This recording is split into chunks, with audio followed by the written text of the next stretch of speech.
അഭിഷേക് ദീപ്കെയാണ് ഇപ്പോൾ അണികളെ പ്രവർത്തകരെ ആവേശത്തിലാഴ്ത്തിക്കൊണ്ട് അഭിസംബോധന ചെയ്യുന്നത്. വി വിനോദാണ് ചേരുന്നത്.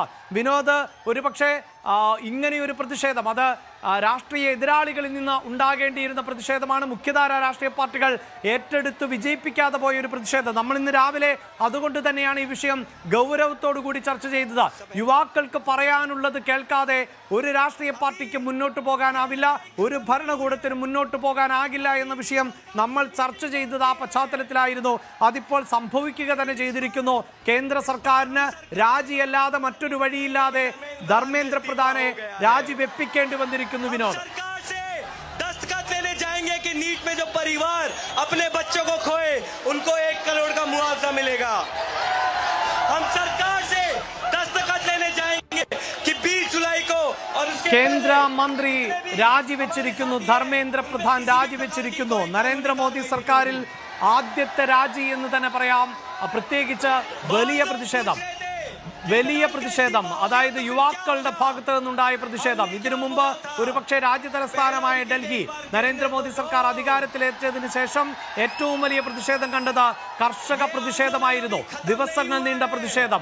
ആ സമര സമയത്ത് പോലും അചഞ്ചലമായ നിലപാട് സ്വീകരിക്കുകയും പിന്നീട് ബില്ലുകൾ പിൻവലിക്കുകയും ചെയ്ത നരേന്ദ്രമോദിക്ക് ഇപ്പോഴിതാ മറ്റൊരു പ്രധാനപ്പെട്ട വിഷയത്തിൽ തിരിച്ചടിയേൽക്കുന്നു എന്നതാണ്. അത് യുവാക്കളുടെ പ്രതിഷേധമാണ്.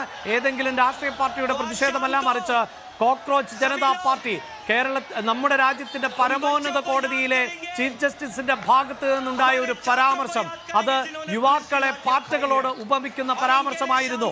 ഇന്ന് മന്ത്രി രാജിവെക്കുന്ന ഇതേ ദിവസം തന്നെ അത് തിരുത്തിപ്പറയാൻ ചീഫ് ജസ്റ്റിസിന് തിരുത്തിപ്പറയേണ്ടതായി വന്നു. താൻ യുവാക്കളെയല്ല ഉദ്ദേശിച്ചത്, ജോലി ചെയ്യാത്ത ജീവനക്കാരെയാണ് ഉദ്ദേശിച്ചത് എന്ന് പറയുന്നു. പക്ഷേ അത്തരത്തിലൊരു പ്രതികരണം, ഇങ്ങനെയൊരു പ്രതിഷേധം കടുപ്പിച്ചപ്പോൾ മാത്രമാണ് ഉണ്ടായത് എന്നതുകൂടിയാണ് എടുത്തു പറയേണ്ടത്. യുവാക്കൾ തെരുവിലിറങ്ങുന്ന സാഹചര്യം ഉണ്ടാകുന്നു.